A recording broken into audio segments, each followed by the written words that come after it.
So, yep, we're both giving him hope.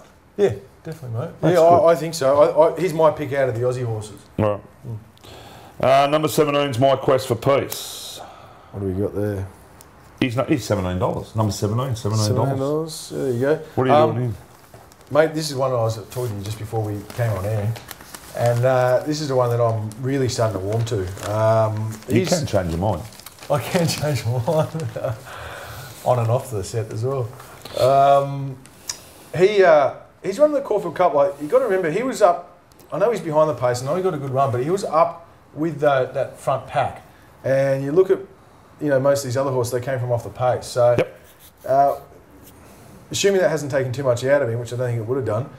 And he's one of Luca's horses. Whenever Luca puts a horse in the Caulfield Cup and they go to the Melbourne Cup, they invariably, with the exception of maybe Mad Rush in 2008, filthy rotten animal, they usually improve. Where did it run? It ran about 7th or 8th in the Melbourne Cup and ran 4th in the Caulfield Cup. Okay. Ollie gave it a sore back in the Caulfield Cup. Should have just about won it anyway.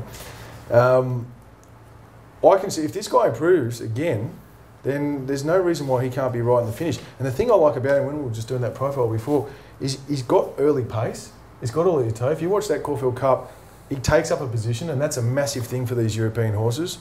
Barrier 1, at first, I normally don't like being in Barrier 1, but I reckon it might be too bad a thing for him. Well, they got 1,200 to the corner. They got 1,200 to the corner, but he just pops out. They're normally pretty sweet by the time they get the corner in the Yeah, cup. yeah. They normally all have sorted it out. Everyone's sort of in their spots by the time they go past winning post. Yeah, what I mean is, like, the Europeans, you usually want them just on the outside lane, not on the inside lane. But I think with this guy, he went pretty good. He was on the rail in the Caulfield Cup and he went good.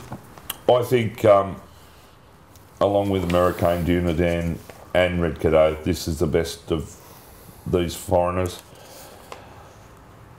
Luca Kamani's not a bloke to talk horses up. He normally plays it with a straight bat, keeps his cards close to his chest. Now, I just find it really interesting that he's basically saying that this horse should be shorter, Mount Athos should be further out. Yeah, you were telling me the other day that this horse beat Mount Athos in a gallop and looked like he had his measure.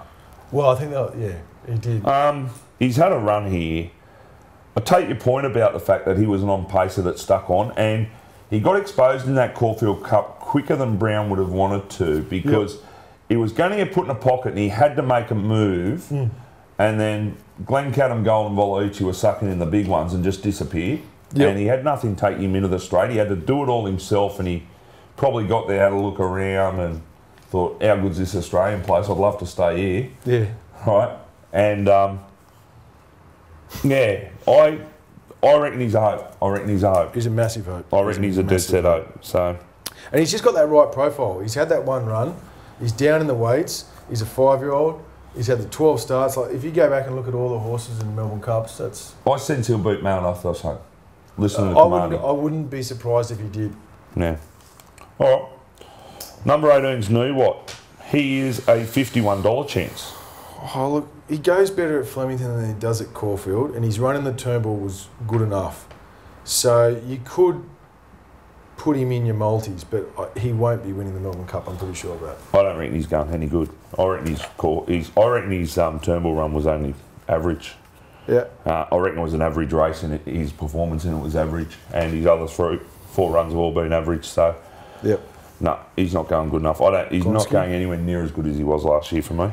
No. Number 19, Tac de Boystron. Mick Kent, what price it? 51. Is this the only one coming out of the Geelong Cup? My Lucky Day was there. Oh, My Lucky Day, sorry, yeah. Well, it was well documented before the Geelong Cup that, how do I put this, that his aim was the Melbourne Cup, and that the Geelong Cup was, a warm-up for him, and he'd already qualified for the Melbourne Cup. Jeez, it was average, but... It was very average, so... In saying that, exceptionally turned it around and ran well in the Lexus. She did. It's yet to be shown how the form is out of that Lexus, though, isn't it? Yeah. But you could draw some sort of line via Moran through Dare to Draw him, I suppose. Yeah, probably. It's drawing a long bow. A little bit. It does have in the Racenet comments abrasions to both front bumpers, so that might have been part of the reason. Olivier Deleuze. That's cool too, isn't it? That's like Leroy Dupre. Dupre's better. You reckon? I think Dupre. Deleuze. Clinton Deleuze. Deleuze. I like him. I love the French names. Do you want to be Clinton Deleuze and I'll be Nick Dupre? I love the French names. They're cool. All right, this guy will probably be 4 to 5 deep, and he and The French jocks go all right. the French jocks go all right. French. Yeah, because they race like us. Well, within reason. Jared's had a few. He's had a few nightmares. And hasn't Olivier had one as well? Didn't he come out? What did he ride? He rode Zarbeat once in that. I don't pay much attention to most of them. Anyway, I'm not having that. Anyway. All right. No, he was terrible at Johnson. I want to see him show you something. He showed nothing. Nothing. All right. Oh. I'm giving him none. Okay, Lights of Heaven, $21. Okay. I can't have it, but here's something interesting I dug out before we got on air. Yeah. No, go on.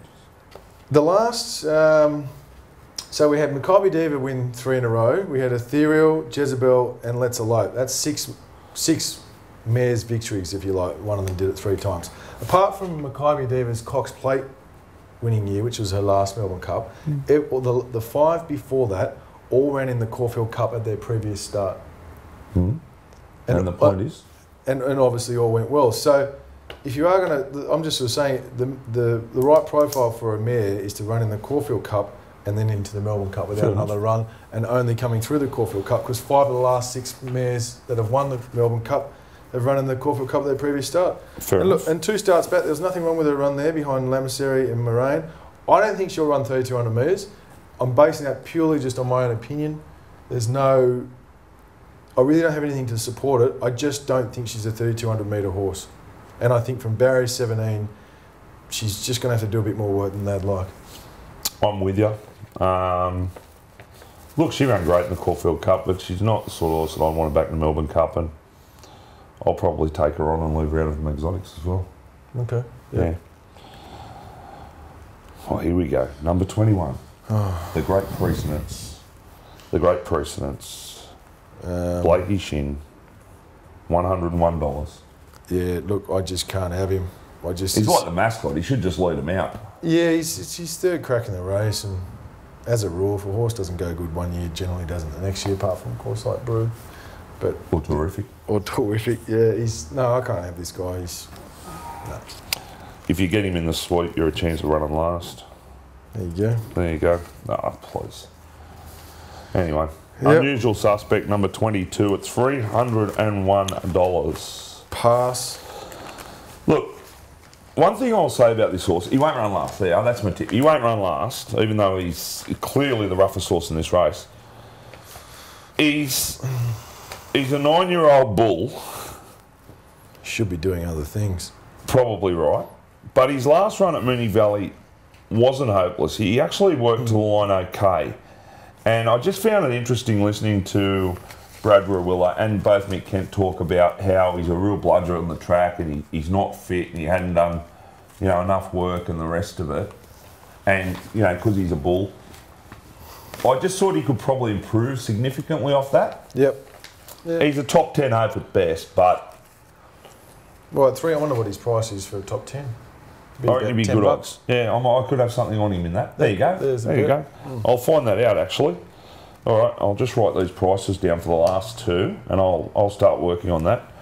All right, Zabillionaire. He's going good enough. His run in the Caulfield Cup was pretty good. His run on Saturday in the McKinnon was good as well. So, it's that old form one, Underwood, Turnbull, Caulfield Cup, McKinnon. I can't have him, but I find it hard to knock him on what he's doing. He's my roughie. Is he? He's my roughie, What's he paying? $51. Okay. Well, look, his Caulfield Cup run. He raced up on near the speed, in that fast run where they charged him over top. And he only got beaten 2.9. Then came out in the McKinnon at weight for age, 58.5. Lasted the 1200. Started the work from there. Right, 7th at the point of the turn. Only got beaten 2.1 by Alco Pop. He's finished, a length off Ocean Park? Yep. He's as a bird. I reckon he'll run the trip. Yep. He's got no weight. He drops from 58.5 down to 52. It's the perfect recipe, isn't it? I reckon he's got a sneaky 8. I reckon he's got a sneaky 8. Yep. Craig Newitt, barrier 24 is probably, well, it's not a massive thing in the Cup. It's not like the Caulfield Cup or the Cox Plate. No, But, you know, you'd still prefer not to be drawn in 24 because you've got 23 underneath you getting their spots before you. But I'm pretty sure, didn't Shocking draw barrier 24? 23, I think. 23, yeah. He was 3 wide, mind you. Yeah, but, you know, I could have something small on him, for sure. Oh, mate, Could have something small on him. I think he's over the odds at 50 to 1, put it that way. Yeah, I definitely think he's over the odds. Definitely think he's over the odds. And the thing is, with these imports, look, the chances are one of them will win and they'll probably fill 3 of the top 5 spots, but quite a few of them, they'll go like bastards. Unusual Suspects, $12.50 to finish in the first 10. Okay. I could have something on that too. All right, well, we've got Bossy's horse now. All right, Kaluni. $26. Kaluni. Best thing this horse has going for it, I think, isn't the Lexus win. It's G Boss on it. He's the best Melbourne Cup rider I've seen.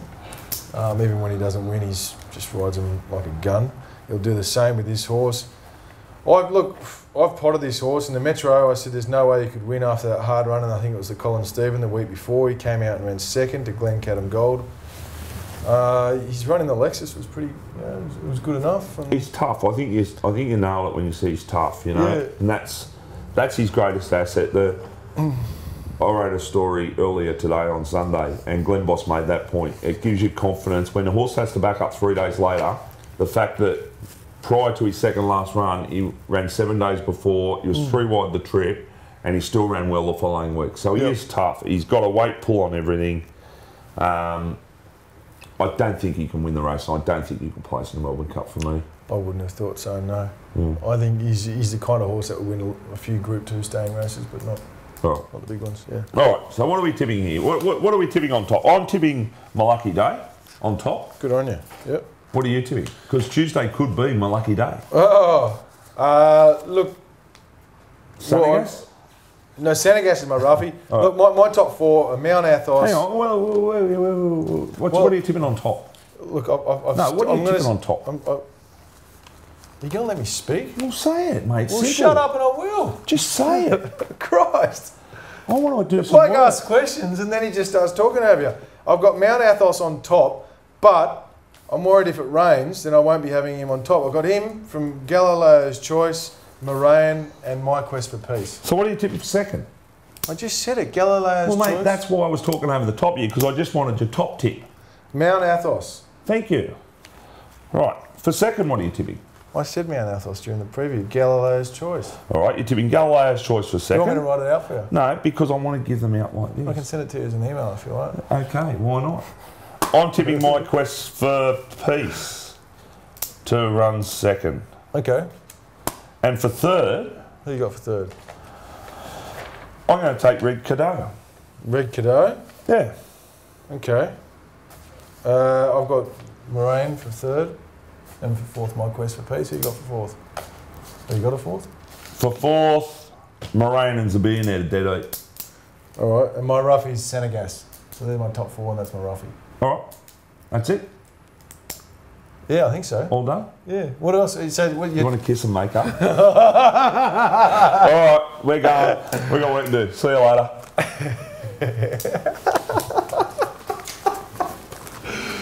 Oh, that was good.